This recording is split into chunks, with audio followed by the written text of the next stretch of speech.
What's going on, people? Welcome back to episode 2 of Beard Discussion, my brand new from home podcast. Episode 1's already been released. If you haven't seen that, go check that out. Alhamdulillah, the response to that was really good. It didn't get a crazy amount of views, but the few people that do watch always show a lot of love and always get DMs from the same bunch of people telling me how good it went or how they want, like, always getting good feedback. There's a bunch of people from my Instagram and YouTube that consistently show me support. If I ever, even before I've done anything, if I announce, I might do this, I might do that, they're always first in my DMs saying, we can't wait. So love to those guys and love to everyone else who's watched so far. If you haven't checked it out, we've hit episode 2. I think I'm going to make this like a weekly Thursday thing. I put a poll out saying which day do you reckon is best, and I think Thursday, possibly Fridays make sense. So I'll be releasing one this Thursday. There's a possibility I might release 2 this week because I'm off work from tomorrow. So I'm thinking maybe, since I'm at home, I might as well use the time to make some extra content. So I might be doing that. I like to keep it informal. That's the whole point of starting a podcast, so I don't have to be so robotic. But it's good to keep a topic in mind, and I thought this week I'd talk a bit about my personal struggle, if you want to call it, with lockdown and this whole COVID situation since it started last year in March, April, those kind of times. So I think if you're from the UK, first of all, you already know that Boris Johnson made his announcement yesterday about how he wants to open up the schools in March and then gyms in April, and then by June he's hoping we can have this whole thing nipped in the bud, which I would take with a pinch of salt because he constantly changes, so his opinion. So I mean, I don't understand the decisions he makes, but then I kind of sympathise with him as well. Like, the problem is he's got a tough situation on his hands, right? So I sympathise with him in that sense. And B, different people want different things open at different times. So for example, my personal preference is that the gyms open straight away. Other people might be pubs or restaurants or cinemas. So I kind of sympathise with that. And he can't open them all in one go because everyone's going to be out there doing whatever they want to do, and it's going to be terrible for the situation. So it makes sense that he's opening one thing at a time. I think he might have his priorities a bit mixed up in terms of what he's opening when, but that's a different topic and I don't want to get political, so forget that. The thing is though, this lockdown in particular, I feel like it's been more harsh on people. I mean, I've heard some people say, and I've watched some videos where people say that the second lockdown they were more prepared for it, so they put things in place to help them get through it. But personally, I feel like the second lockdown hit me way harder than the first one. Reason being is, I think first reason is the first lockdown was predominantly in the summer. And so although you're still stuck at home, the weather helps a lot when it comes to mood. Like, for example, this weekend that just went, it was sunny after quite a while. And my mood automatically was much better simply because it was sunny. Like, we're still in lockdown, but the weather helped.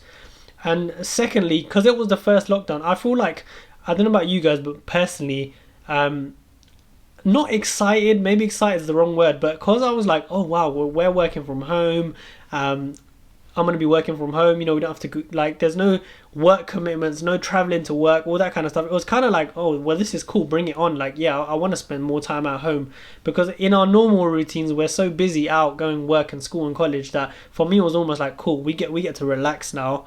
And, there's no repercussions. We get to relax and work from home and carry on life. But from home, I know I've said that from home phrase probably 100 times in the last 10 minutes.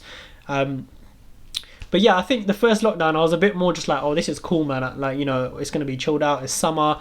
And things were still a bit more relaxed. And because it was new, we were a bit more tolerant to it. It was like, okay, it doesn't really matter. So I feel like on a personal level, it didn't hit me that much. In fact, I kind of enjoyed the first lockdown phase.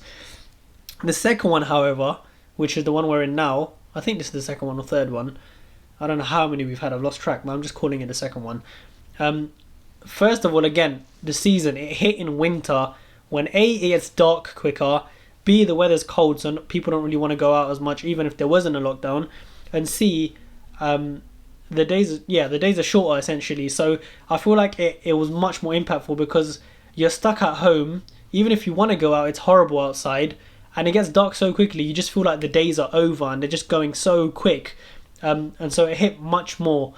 And for me in particular, the biggest thing that made an impact was the fact that gyms were closed. Like, I think gyms were closed in the first lockdown as well, but now it's like continuing, and I'm much more limited to going out and stuff like that. Like, for example, I work 9 to 5. By the time it hits 5 o'clock, it's already dark outside. So the second lockdown was much more of a mental challenge for me. Gym is somewhere where I can release a lot of stress and go after a long day of work and let it all out. And that being taken away, I feel like had a big impact.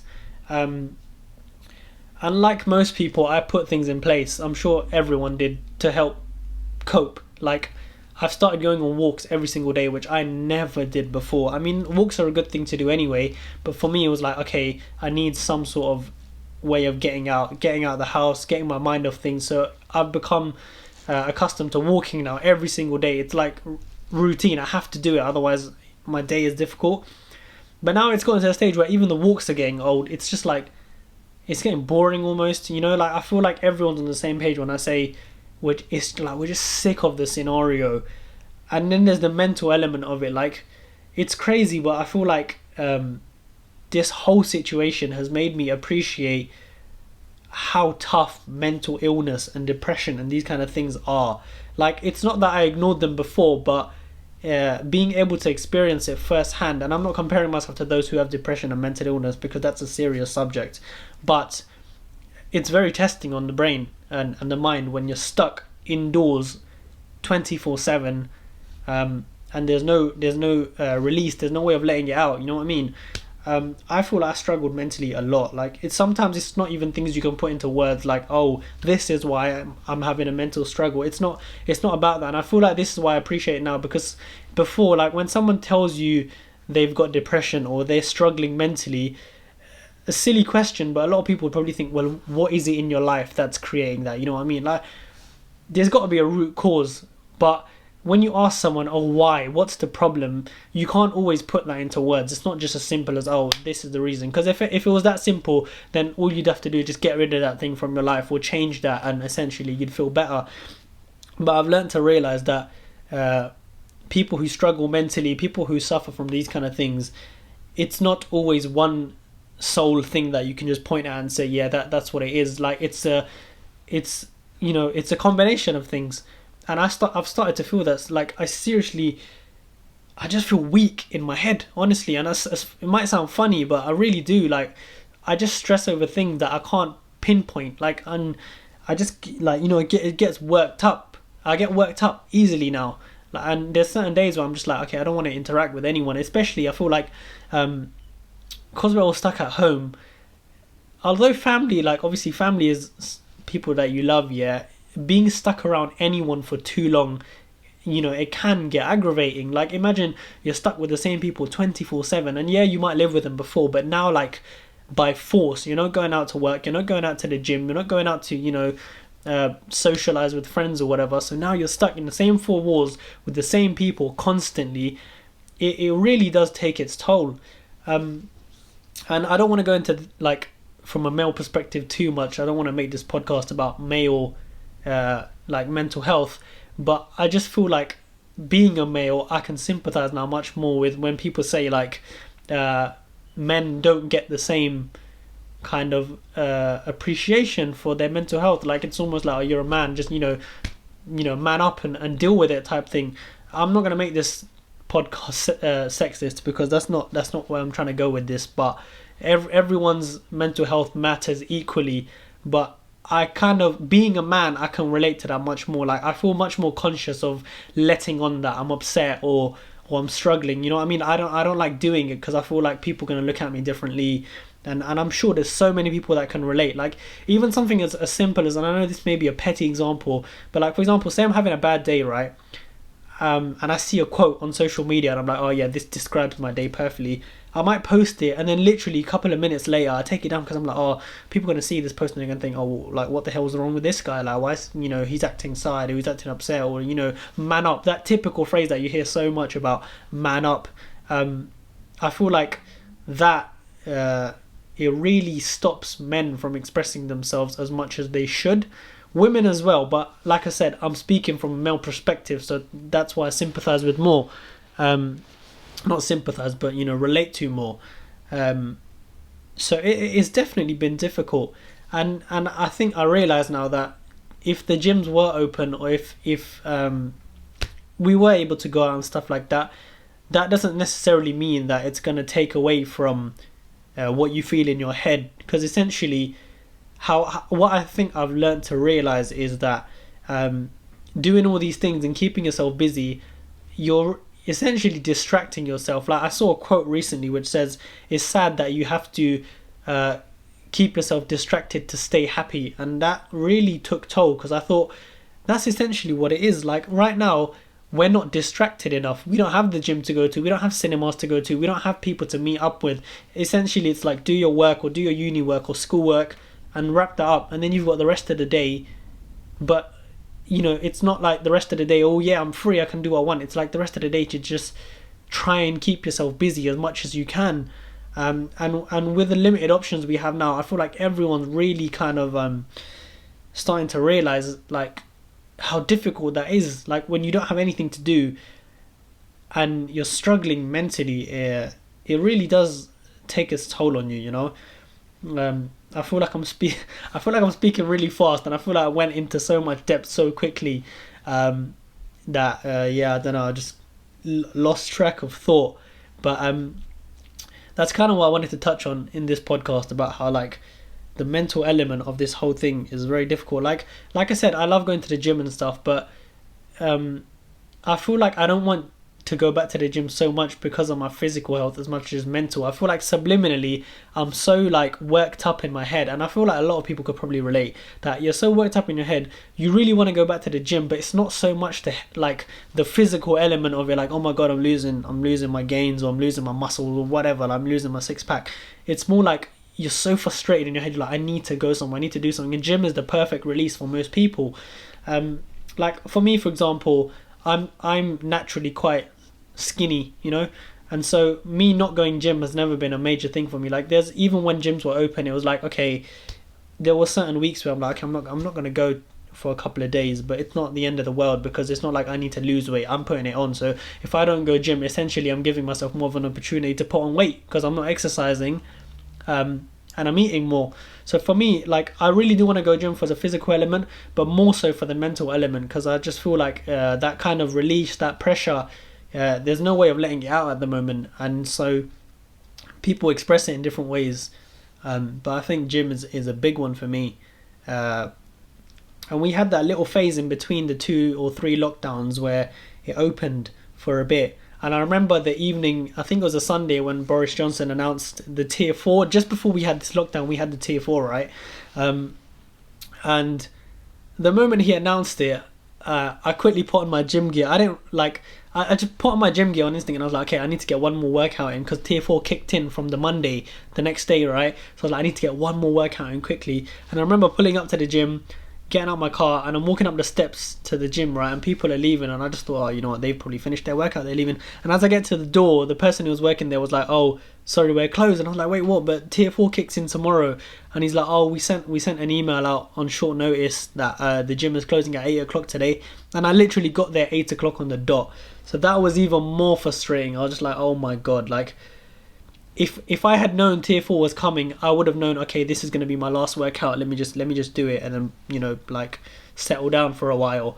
But I didn't know, it came last minute, and then I'm like, boom, let me just quickly go to the gym, get one more in, and I didn't even have time to do that. Like, I was just forced to go back home. So it's been crazy. It really has been crazy.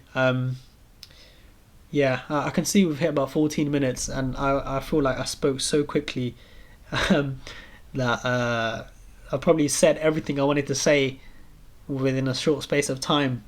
But that's what it is. I'm praying and hoping that the way this, like, Boris Johnson has planned out this whole easing out of lockdown, that it actually works out, because now he's given, I wouldn't say hope, because people are still annoyed, but now he's given people a type of hope that, okay, at least we know now that by this date we'll be back in the gym, or by this date we'll be back in school, or by this date I'll be able to see my friends again.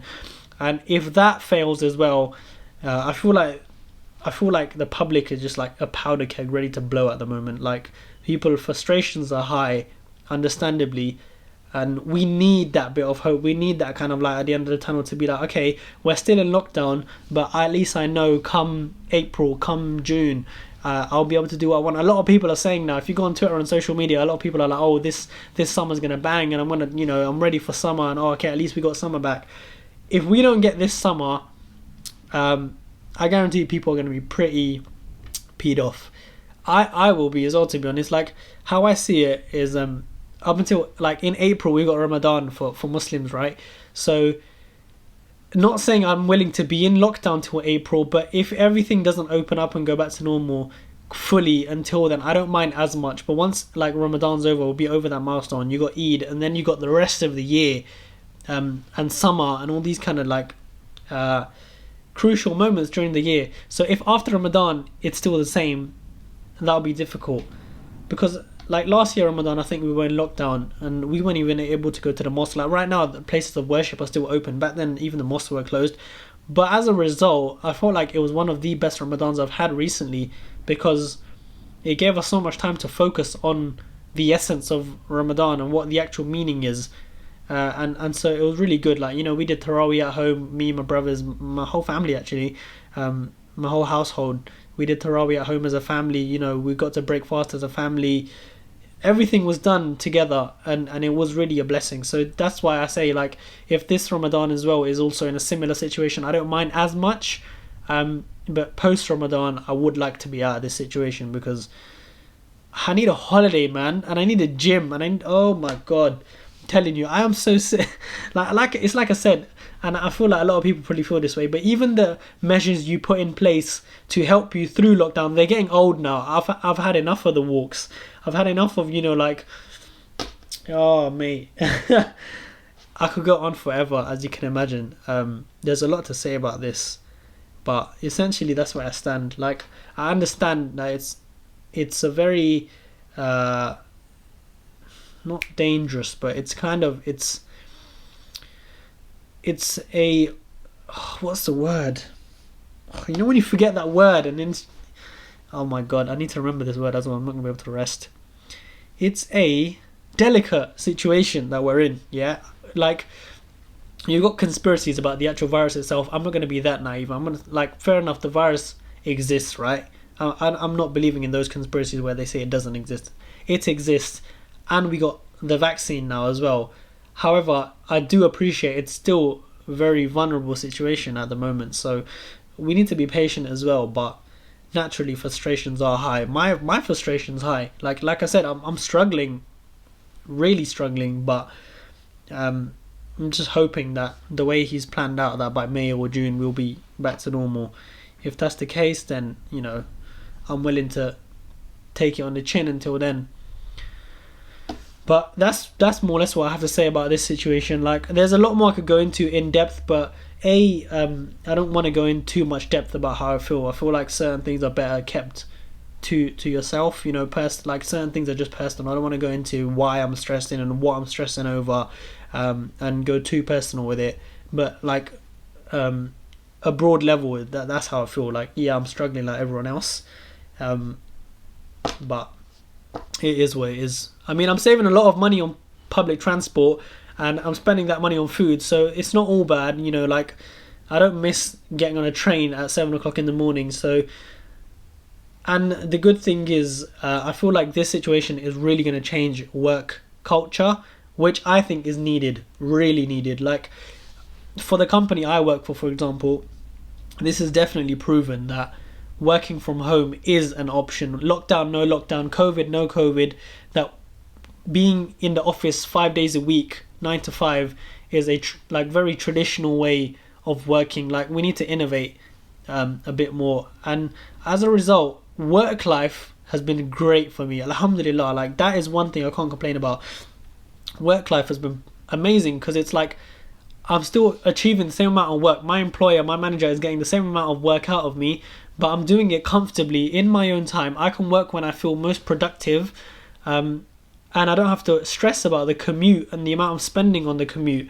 So there are pros of this situation, and I'm hoping that once it all ends, employers can realize that. And if anything, it works in the employer's favor, because the amount they would have been spending on stuff like electricity and utility and rent for their buildings, they can save on that kind of stuff now. So if there's one thing that I do hope kind of not stays the same but changes in terms of mentality is attitude towards work. You know, I was speaking to a friend the other day, and he was saying, like, I feel like it's going to go from working from home to working from anywhere, in the sense that as long as you have what you need, like your laptop and you know, like the access to internet and stuff like that, we will hit a culture where you can work from anywhere essentially, and that would be pretty cool. Like my dad was saying, for example, if they do introduce that and that becomes doable, like he'd want to like be able to do that being abroad, like go back home for a couple of months and still be able to work. So that would be perfect. But I guess it's all kind of speculation at the moment. We'll see how it goes. A message to anyone watching who's in the same kind of boat as I am, in the sense of struggling. You know, like I said, it's gonna end soon. I'm positive it's gonna end soon, and you're not alone in it. Like, there's a lot of people going through it at the moment. So it's just a case of, you know, buckling down and just seeing it through to the end. You know, it could always be worse. That's how I see it. Like, there's people in way worse situations than us abroad in other countries, people struggling with poverty and stuff like that. Like, okay, we're in a lockdown, we're in a pandemic, but we still have so much to be grateful for. So, you know, in situations like this, always look at your blessings, because if you look at what could be better, or who has more than me, or who's in a better position than me, then you're never going to be grateful with your life. Lockdown, no lockdown, COVID, no COVID. If you're constantly looking at the negatives, then you don't need a lockdown to make you depressed. You know what I mean? Like, you will be depressed anyway. But if you're constantly looking at the things that you have that are blessings, that things are to be grateful for, then COVID, no COVID, you will remain a, generally speaking, happy person, positive person. You'll be grateful for what you have. So if there's one takeaway you can have from this podcast, out of all the negative things I've just said, is that, you know, gratitude is always there. You know, if you're here watching this video and you have the time to watch this video, you have the access to the internet and YouTube, then chances are you have more to be grateful for than to be, you know, ungrateful for. So bear that in mind. But my throat is starting to hurt now, so I'm going to call it a day. Thank you for tuning in again. Make sure you subscribe, hit up my I was going to say personal Instagram, but what I meant to say was hit up my socials, which will be in the description. And yeah, that's it from me. I will see you on the next beard discussion episode.